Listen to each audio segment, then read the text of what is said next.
Joint council Jayachandran കള്ളിക്കൽ നമ്മളോടൊപ്പം ചേരുന്നുണ്ട്. ശ്രീ ജയചന്ദ്രൻ കള്ളിക്കൽ, അങ്ങേക്ക് കേൾക്കാമോ? കടുത്ത നടപടി എല്ലാ വകുപ്പുകളിലും ഉണ്ടാകുമെന്ന സൂചനകൾ ഇപ്പോൾ ലഭ്യമാകുന്നുണ്ടോ? കാരണം ഈ ധനവകുപ്പിൽ നിന്ന് പട്ടികയും മറ്റു കാര്യങ്ങളും കിട്ടാൻ താമസിക്കുന്നത് കൊണ്ട് മാത്രമാണ് മറ്റിടങ്ങളിൽ നടപടി വൈകുന്നത് എന്നുള്ളതാണോ? അല്ല, എനിക്ക് തോന്നുന്നത് ഞാൻ നേരത്തെ തന്നെ ഇക്കാര്യത്തിനകത്ത് വളരെ വ്യക്തമായ അഭിപ്രായം പറഞ്ഞിരുന്നു. ഇത്തരത്തിൽ അനധികൃതമായി ആരെങ്കിലും പണം കൈപ്പറ്റിയിട്ടുണ്ടെങ്കിൽ അവർക്കെതിരെ നടപടി എടുക്കുന്നതിന് ഞങ്ങളാരും എതിരില്ല എന്ന് വളരെ വ്യക്തമാക്കി പറഞ്ഞിട്ടുണ്ട്.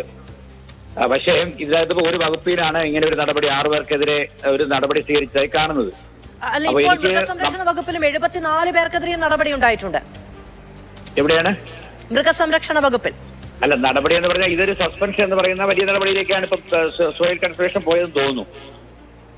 അപ്പൊ അതിനകത്തുള്ള നടപടികൾ ഉണ്ടോ? ഇല്ല, മൃഗസംരക്ഷണ വകുപ്പിൽ സസ്പെൻഷൻ ഇല്ല. എന്നാൽ അവരിൽ നിന്ന് പണം തിരിച്ചു പിടിക്കാൻ വേണ്ടിയുള്ള നടപടികൾ ആരംഭിച്ചിട്ടുണ്ട്. അതിലേക്ക് അണ്ടർ സെക്രട്ടറി മൃഗസംരക്ഷണ വകുപ്പിലെ നോഡൽ ഓഫീസറായിട്ട് അദ്ദേഹത്തെ ചുമതലപ്പെടുത്തുകയും ചെയ്തിട്ടുണ്ട്. എങ്കിലും ശ്രീ ജയചന്ദ്രൻ കല്ലിങ്കൽ, അങ്ങൊരു മുതിർന്ന നേതാവാണ് ജോയിന്റ് കൗൺസിലിന്റെ. ഒറ്റ ചോദ്യം മാത്രമേ ഉള്ളൂ.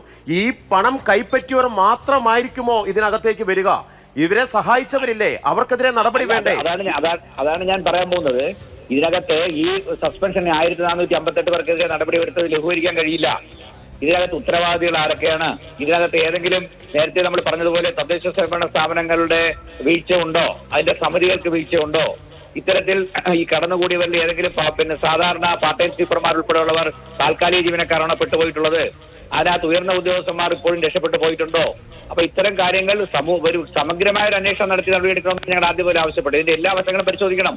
ഇനി ഭാവിയിൽ ഇങ്ങനെ വിഷയം ഉണ്ടാവരുത്. സർക്കാർ ജീവനക്കാരിൽ മാത്രമല്ല, സമ്പന്നരായ ആൾക്കാർ ഈ പെൻഷൻ വാങ്ങുന്നുണ്ടെങ്കിൽ അവരെയും കണ്ടുപിടിക്കണം.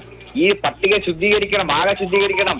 ആ ഒരു വിഷയമാണ് ഞങ്ങൾ നേരത്തെ ആവശ്യപ്പെട്ടുള്ളത്. ഇതൊരു സോഷ്യൽ ആഡിറ്റിങ്ങിന് വിധേയമാക്കണം എന്നാണ് ഞങ്ങൾ പറയാനുള്ളത്. ഈ സാമൂഹിക നോക്കൂ, ആദ്യഘട്ടത്തിൽ ധനമന്ത്രി ഇങ്ങനെ ഒരു പ്രതികരണം നടത്തിയപ്പോൾ തന്നെ പേരുകൾ വേണമെന്ന മുറവിൽ സമൂഹത്തിന് പല ഭാഗങ്ങളിൽ നിന്നുണ്ടായിട്ടുണ്ട്. കാരണം ക്ഷമിക്കാൻ കഴിയാത്ത തരത്തിലുള്ള തെറ്റു തന്നെയാണ് എന്ന് കേൾക്കുന്ന ആർക്കും മനസ്സിലാകുന്ന ഒന്നാണ്. പക്ഷെ അദ്ദേഹം കുറച്ചുകൂടി ഒരു സമവായത്തിന് മാർഗമാണ് എടുത്തത്. ഒന്നുകൂടി പരിശോധനയ്ക്ക് വിധേയമാകേണ്ടതുണ്ട് എന്ന്. ആ പരിശോധനയ്ക്ക് ശേഷം ഇപ്പൊ വകുപ്പ് തല നടപടികളുടെ അടിസ്ഥാനത്തിൽ കൂടിയാണ് ഈ പേരുകൾ പുറത്തു വരുന്നത്. ഇനി ഈ പട്ടിക എങ്ങനെ ശുദ്ധീകരിക്കണമെന്നാണ് അങ്ങ് പറയുന്നത്? അല്ല, പരിശോധന പൂർത്തിയായിട്ടുണ്ടോ എന്നുള്ളതിനെ സംബന്ധിച്ച് നമുക്ക് ഇപ്പോഴൊരു ക്ലാരിറ്റി ഇല്ല.